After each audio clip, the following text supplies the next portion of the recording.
Olá, amigos cirurgiões, dentistas, adventistas do Brasil. É uma alegria poder estar com vocês, ainda que virtualmente, nesse encontro histórico, o primeiro encontro nacional de cirurgiões dentistas adventistas. Muito bom. Eu sou Michelson Borges, sou pastor, jornalista, tenho uma pós-graduação em biologia molecular e sou editor da revista Vida e Saúde na Casa Publicadora Brasileira. A Vida e Saúde é a revista mais antiga de divulgação científica em saúde no Brasil. Ela é publicada ininterruptamente desde 1939, portanto é realmente um privilégio neste momento ser o editor dessa revista. Eu fui convidado para fazer uma reflexão com vocês nesta manhã sobre ciência e religião. Será que essas duas áreas são compatíveis? Será que podemos estabelecer uma interface entre ciência e religião? Eu quero começar mostrando aqui para vocês um livro, creio que vocês devam conhecer, foi escrito por Isaac Newton, As Profecias do Apocalipse e o Livro de Daniel. Talvez poucas pessoas saibam aí nos meios acadêmicos que Newton escreveu mais até sobre teologia do que necessariamente sobre física, ótica e as áreas que ele pesquisou, matemática, enfim. O criador, juntamente com o Leibniz, do cálculo, é um grande pesquisador, um cientista das maiores mentes da humanidade, era também um profundo teólogo. Quando você lê esse livro aqui, sobre Daniel Apocalipse, você fica fascinado ao perceber que Newton chegou muito perto de algumas conclusões às quais chegaram pessoas como Guilherme Miller, por exemplo. Só que esse livro aqui foi publicado em 1723, foi bem antes do despertamento millerita, e Newton já queria entender coisas como o juízo, a volta de Jesus, e chegou bem perto dessa compreensão. Eu costumo brincar dizendo que quase que Newton funda o adventismo antes da hora. Deus teve que pedir, eu creio que ele pisasse um pouco no freio e fosse um pouco mais devagar. Mas, enfim, nós podemos, ao estudar a história da ciência, perceber que a maioria dos cientistas, daqueles que nos legaram o método científico, dos chamados pais da ciência ou precursores da ciência, como Galileu, Copérnico, Blaise Pascal, além de Newton, que eu já citei, eram pessoas que tinham uma devoção, vários eram protestantes, acreditavam na Bíblia e poderiam talvez até ser chamados de criacionistas. É uma história bem interessante, inclusive é possível perceber que a Bíblia Sagrada é que lhes forneceu os pressupostos para que eles pudessem então desenvolver suas pesquisas. Pressupostos como, por exemplo, o de que a natureza, a matéria, ela é boa. Há culturas que não tinham essa mesma compreensão. Entre os gregos, por exemplo, havia aquela dualidade e achavam que a matéria era má, enquanto o espírito, na compreensão deles, seria o lado bom das coisas, né? Enquanto a Bíblia não apresenta o mundo, a natureza e o ser humano dessa forma. A natureza, a matéria é boa e deve ser usada para o nosso bem, como disse Deus para o primeiro casal lá na criação, na primeira semana da história. O pressuposto de que a natureza não é divina, ela é uma criação. Há muitas culturas que divinizam a natureza. Panteístas e outras correntes filosóficas entendem que a natureza seria uma emanação de Deus ou uma própria divindade, como Gaia, por exemplo. E se é uma divindade, ela não deve ser, então, dissecada, investigada, analisada, porque seria quase que um sacrilégio fazer isso. Já a cultura protestante não entende dessa forma. Entende que Deus, ele existe antes da matéria, do tempo, do espaço. Deus criou a natureza e ela é uma criação de Deus. E, como já disse, pode e deve ser usada para o bem da humanidade. Enfim, a Bíblia acabou exorcizando, ou então desdivinizando a natureza e nos dando uma compreensão clara de que o Deus que a criou também é um Deus de ordem, um Deus que estabeleceu leis e que, portanto, podemos investigar essas leis aqui na Terra, em Marte, noutra galáxia, no outro lado do país, do mundo, as leis são as mesmas, então há uma regularidade. E a ciência, ou o método científico, só existe com esses pressupostos, que estão contidos exatamente na Bíblia. Eu quero quero continuar aqui, né, lendo com vocês alguns textos bíblicos, para então compartilhar com vocês um PowerPoint que eu preparei para este momento. Aqui em Salmo 19, verso 1, é dito o seguinte: os céus proclamam a glória de Deus e o firmamento anuncia as obras das suas mãos. Ou seja, quando nós contemplamos o universo, os céus, nós podemos perceber sim as digitais do Criador, porque observamos essa regularidade, observamos que o universo ele funciona graças a leis e constantes finamente ajustadas. Então, existe um design em todo o universo. É possível perceber isso claramente quando estudamos, então, o macro-universo. As órbitas, as estrelas, os planetas, as galáxias. Tudo isso revela realmente uma mão que ordenou as coisas, né? Como eu disse, as digitais do Criador. E aqui em Romanos capítulo 1, versos 19 e 20, nós lemos assim: o que se pode conhecer a respeito de Deus é manifesto entre eles, porque Deus lhes manifestou. Porque os atributos invisíveis de Deus, assim é, isto é, o seu eterno poder e a sua divindade, claramente se reconhecem desde a criação do mundo, sendo percebidos por meio de das coisas que foram criadas, ou as coisas que Deus fez. Veja, então nós temos aí o macro-universo revelando o poder de Deus, revelando uma inteligência suprema, e temos também, pensando aqui, quem sabe, naquilo que Paulo escreveu, no micro-universo, ou no nosso nível mesmo de realidade, e abaixo disso também no mundo microscópico, nas moléculas, nas células, vemos ali organização, uma célula que no tempo de Darwin era desconhecida, mas hoje é investigada pela microbiologia, a bioquímica, a biologia molecular.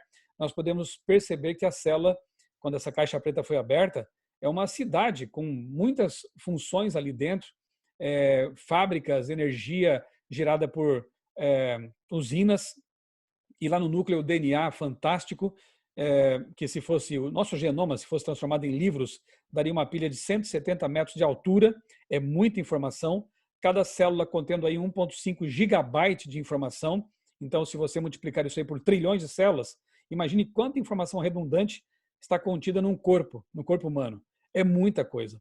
Dentro da célula nós temos ali robozinhos moleculares, nanomáquinas, como as quinesinas, por exemplo, que alocam vesículas, por exemplo, carregam de um lado para o outro, caminhando literalmente pelos microtúbulos da célula. Temos esses nanorobôs aos trilhões funcionando dentro de nós nesse momento para que possamos existir, ter vida. Isso é realmente maravilhoso. E ao investigarmos, então, essas evidências micro, nós podemos perceber também as digitais do Criador. E 1 Pedro capítulo 3, verso 15, traz ali um desafio para nós, cristãos, que nos chamamos de criacionistas. Pedro diz assim: estejam preparados para dar a razão da esperança que vocês têm, mas façam isso com mansidão. Note que Pedro conecta razão com esperança. Esperança podemos, quem sabe, até entender como fé também, a confiança naquele que fez a promessa. Então, Pedro ele conecta a razão com a fé. Então, é compatível, são compatíveis. É possível compatibilizar realmente nossa fé, que é confiança em Deus, no Criador, e nossa razão, nossa pesquisa, nossa investigação científica. Muito bem, eu quero compartilhar com vocês agora um PowerPoint que eu preparei com base em um capítulo do fantástico livro Educação, de Ellen White. Recomendo a vocês a leitura desse livro, tem muitos insights interessantes aqui sobre ciência, fé, enfim, conceitos de educação e uma série de coisas mais que são realmente muito profundas. Até hoje, esse livro é mais atual do que nunca. Muito bem. No capítulo 14, então, do livro Educação, Ellen White procura mostrar que a Bíblia e a ciência experimental estão em plena harmonia. É bom destacar aqui o experimental, é bom destacar aqui a verdadeira ciência, porque a própria Ellen White faz distinção entre a ciência humana e a verdadeira ciência. O que é a ciência humana? Está mais para a filosofia, para ideias, concepções a priorísticas, com as quais as pessoas vão até a natureza e enxergam coisas ali que não derivam da pesquisa necessariamente. E a ciência verdadeira é uma ferramenta, uma caixa de ferramentas que Deus deu à humanidade para que possamos investigar a criação que nos rodeia, ferramentas matemáticas. Então, é bom diferenciar isso. A ciência verdadeira, na concepção de Ellen White, está em plena harmonia com a Bíblia. Agora, quando não estão em harmonia? Quando há uma incompreensão, tanto do que diz respeito à ciência, quanto naquilo que tem que ver com a revelação, com a Bíblia. Ou a pessoa está usando uma hermenêutica ruim, fazendo uma interpretação equivocada do texto bíblico, ou então ela não está compreendendo muito bem aquilo que a natureza está lhe dizendo. Porque quando corretamente compreendidas, diz Ellen White, tanto a ciência quanto a revelação estão em harmonia, porque são livros de um mesmo autor. Na tentativa de harmonizar o relato de Gênesis com a interpretação darwinista das origens, alguns alegam que os dias da criação poderiam representar milhares ou até mesmo milhões de anos, e aí nós vemos o despontar do chamado evoteísmo, ou seja, evolução teísta, uma espécie de mistura, tentativa de mistura entre Bíblia e darwinismo, o que gera uma terceira ideia totalmente aberrante, totalmente amorfa e complicada. Pense bem, se a teoria da evolução ou o modelo da evolução tem razão, a vida já existia antes de haver o primeiro ser humano sobre a Terra, os primeiros humanos. Então, a morte já existia porque, na verdade, a seleção natural estava funcionando já desde há muito tempo. Até chegar o primeiro ser humano, os primeiros seres humanos, mortes e um processo muito injusto e cruel chamado seleção natural, os mais aptos, os mais fortes, os mais bem adaptados àquele habitat que sobrevivem e os outros vão ficando para trás, morrendo e às vezes muito cruelmente. Quando as pessoas pensam nisso e pensam também que Deus teria criado esse processo, muitas delas acabam enveredando para o ateísmo, porque realmente é uma incoerência Deus trazer a vida à existência por meio de um processo tão cruel, tão estranho para um Deus perfeito, porque Deus teria que se valer de tentativas e erros se ele é um Deus criador perfeito, ok? Então, evolucionismo teísta ou evoteísmo é realmente uma ideia aberrante, uma ideia que infelizmente lança dúvidas sobre a Bíblia e sobre o Deus da Bíblia. Se a morte é um resultado inerente da criação, se Deus criou a morte assim como a vida, o que Jesus veio fazer aqui na Terra há 2000 anos? Veio nos redimir de quê? Porque, segundo a Bíblia, o apóstolo Paulo é muito claro com relação a isso, o pecado é que trouxe a morte. A morte é um salário do pecado. Então, se a morte já existia antes do pecado, antes de haver seres humanos para pecar, Jesus veio para cá fazer o quê? Uma encenação? É daí que vem ideias como a de que Jesus teria sido apenas um revolucionário, um profeta apenas, um ser humano, e por aí vai. Não.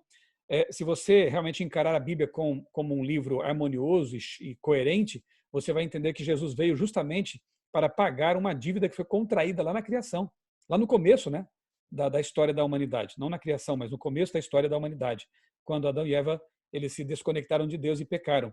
Então, a morte de Cristo como Redentor faz todo sentido quando entendemos as origens. É muito importante saber como foram nossas origens. Se nós nos vemos como macacos pelados, oriundos de cavernas, isso coloca a vida de uma forma um tanto materialista, totalmente materialista, e nossa relação com os animais é apenas quantitativa. Mas quando entendemos que viemos de um jardim, criados à imagem e semelhança de Deus, nossa relação com os animais, a nossa superioridade em relação a eles, ela é qualitativa. É um erro, então, chamar-nos de animais racionais. Não somos animais racionais, nós somos imagem e semelhança de Deus. Portanto, você já está percebendo, e claro, por outros motivos também, essa harmonia entre a verdadeira ciência e a teologia é possível. E quando fazemos isso, a nossa cosmovisão, como a de Isaac Newton e outros, ela se amplia. Nós passamos a enxergar a realidade com muito mais amplidão. Então, a isso, Ellen White responde com duas perguntas. A questão de tentativa de unir ou de colocar os dias da criação como milhões de anos. Ellen White diz assim, para aqueles que assim poderia evocar, para aquele Deus que assim poderia evocar a existência inumeráveis mundos, quanto tempo seria necessário para fazer surgir a terra do caos? Deveríamos, a fim de dar explicação às suas obras, fazer violência à sua palavra? Veja, Deus é o Todo-Poderoso. Se ele quisesse criar o universo e o mundo e a vida aqui nesse planeta em 6 milésimos de segundo, ele poderia ter feito instantaneamente.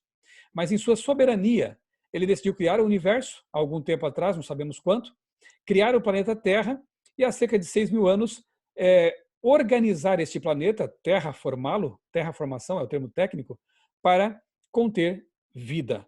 E Deus fez essa semana, essa primeira semana da história, composta também de 6 dias literais de 24 horas. Foi assim que Deus então criou, segundo a Bíblia. Repito, Deus poderia ter feito de outra forma? Poderia, mas em sua soberania ele fez assim e revelou que fez assim na Bíblia Sagrada. Então, o princípio número 1 que aprendemos no capítulo 14 desse livro Educação é de que entre as especulações científicas e o claro relato bíblico, devemos ficar com as Escrituras. Especulações da falsamente chamada ciência, como diz Paulo para Timóteo, né? Então, quando há uma discrepância entre Bíblia e ciência, nós ficamos com a Bíblia, porque a ciência ou os pesquisadores ainda chegarão lá, se houver tempo suficiente. Como já tem acontecido ao longo da história, por muito tempo, realmente, quanto mais o tempo passa, mais se percebe que as descobertas científicas, as pesquisas científicas sérias se alinham cada vez mais com a Bíblia. Isso de modo muito especial na área dietética, na área comportamental. Agora já existe até uma modalidade, uma especialidade médica chamada medicina preventiva. E isso a Bíblia já apresenta há milênios, né? Interessante. Ellen White também detalha esses assuntos. E, repito, quando alguma coisa está desalinhada em relação à Bíblia, aguarde. Nada como o tempo, nada como um dia após o outro, nada como uma pesquisa após a outra. Dilúvio de Gênesis. Ellen White menciona também o dilúvio como explicação para os fósseis e a abundância de carvão, mostrando assim a concordância entre as observações e descobertas geológicas e o relato escriturístico. E, de fato, a gente pode perceber, quando analisa aí o registro fóssil, a estratigrafia, né, as camadas ali, os estratos geológicos, que revelam, como aqui no Grand Canyon, por exemplo, nessa foto, uma disposição plano-paralela em extensões, muitas vezes, de milhares e milhares de quilômetros, o que mostra que, de fato, não houve erosão entre uma camada, um extrato e outro, o que mostra que essa superposição de camadas foi feita de modo praticamente instantâneo, ou em pouco tempo, poucos dias, talvez poucas semanas. A CPB, Casa Publicadora Brasileira, onde eu trabalho, acabou de lançar um livro do Dr. Naor, que é geólogo, é doutor, e ele então escreve sobre a grande extinção em massa. Um livro muito bom, esse é o título, e ali ele explica em detalhes esse modelo diluvianista, o que foi o dilúvio. Então, princípio 2, podemos extrair desse capítulo de Ellen White, é que fatos científicos sempre estão de acordo com a Bíblia. O que varia é a interpretação deles. Por exemplo, quando um cientista, um geólogo, um paleontólogo evolucionista vai até esse local, o Grand Canyon, ele vai então entender que aquela fenda, né, aquele rasgo erodido ali, foi formado ao longo de milhões e milhões de anos. Quando um geólogo criacionista vai ao mesmo local, com a sua cosmovisão diferente, ele vê evidências de uma superposição rápida e, posteriormente, uma erosão causada talvez pela ação de um super lago represado que explodiu, alguma coisa dessa natureza aí. Dilúvio como explicação plausível para efeitos e coisas que se observam na natureza. O que varia é a interpretação. Os fatos são os fatos. Criador e mantenedor. A autora reforça o conceito de Deus como mantenedor da criação e não apenas criador. Apenas entre aspas, que já é muita coisa, né? Ela diz assim, na página 131. O poder de Deus ainda se exerce na manutenção das coisas de sua criação. Desde o menor inseto até o homem, toda criatura vivente depende diariamente de sua providência. Então nós cremos que Deus mantém, ele sustenta a sua criação. Outro objetivo do capítulo é mostrar que Deus, além de todo-poderoso, Criador, é um ser profundamente interessado nos seres vivos. E a maior prova disso é a pessoa de Cristo mesmo, né? Que é o Logos, é o Pai da eternidade, o Príncipe da paz, o Deus conosco, Emmanuel, é Deus que se fez homem, encarnou aqui, caminhou com seres humanos, conviveu com eles, ressuscitou mortos, pegou crianças no colo, para mostrar que Deus, a despeito de ser todo-poderoso, infinito e incompreensível, ele também é todo amoroso, ele se faz conhecer naquilo que podemos e ele se relaciona com os seres criados. Como é bom saber que temos um Deus assim, não é verdade? Um Deus que criou e mantém a sua criação.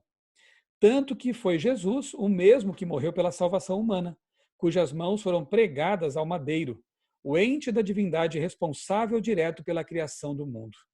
Aquelas mãos que modelaram Adão foram cravadas na cruz pelo ser humano. Isso é algo profundo de se pensar. É a mão dele que sustém os mundos no espaço, diz Ellen White, na página 132. Deus não é uma energia impessoal. Ele se revelou na palavra como um ser de amor com um coração cheio de ternura. Princípio 3, que aprendemos nesse capítulo, o Criador, um Deus amoroso que se relaciona com suas criaturas, é também o mantenedor do universo. E um princípio geral, então, que aprendemos ao ler o capítulo 14 é o seguinte: a ciência e a Bíblia são necessárias para compreender a realidade, mas a Bíblia deve ter precedência. A ciência e a Bíblia são ferramentas que Deus nos deu, com as quais Deus nos presenteou, para que pudéssemos, então, compreender o mundo que nos rodeia. É como se fossem as duas lentes de óculos. Você tem a lente da Bíblia, da revelação, e a lente da pesquisa científica. Usando as duas, podemos enxergar muito mais longe, podemos ter uma noção muito mais ampla da realidade. E me fascina saber que quando nós estivermos na eternidade, a nossa pesquisa não vai parar ali. Pelo contrário, aí, como diz Ellen White no Grande Conflito, no finalzinho do livro, todos os tesouros do universo estarão abertos para a pesquisa e o maravilhamento dos remidos. Espero que essa pequena palestra aqui tenha sido proveitosa para vocês e que sirva de incentivo para que nós possamos cada vez mais aprender tanto da Bíblia, que é a revelação especial de Deus, quanto da natureza, que é a revelação geral desse mesmo Deus. Um grande abraço, que Deus abençoe cada um de vocês e a vida pessoal de vocês, a profissão bonita que escolheram também, enfim, que possamos servir as pessoas, amar as pessoas como Deus nos ama e ajudar a preparar uma geração para se encontrar com Jesus, o nosso Criador, quando Ele voltar em breve. Um grande abraço e fiquem com Deus, o nosso Criador.